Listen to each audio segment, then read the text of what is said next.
In November of 1985, Microsoft released Windows 1, the first commercial version of the operating system which would proceed to take over the world. Windows 1 had a simple file manager called MS-DOS Executive, and one day I decided to code a program for the current releases that works exactly like the good old MS-DOS Executive. After all, I thought to myself, it doesn't have that many features, and it could fit on a floppy, so what could possibly go wrong?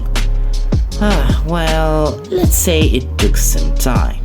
I mean, I'm an uncoder, so I used ChatGPT, and while I really enjoyed every bit of the coding process, it took the better part of 3 weeks.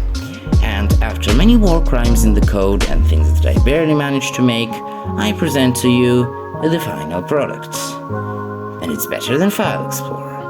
This, ladies and gentlemen, is my very own MS-DOS Executive. It has the system menu, the file menu, and many more features.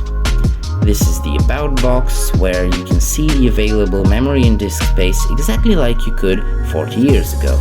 You have short and long view. The program also stacks files just like it did back in the day.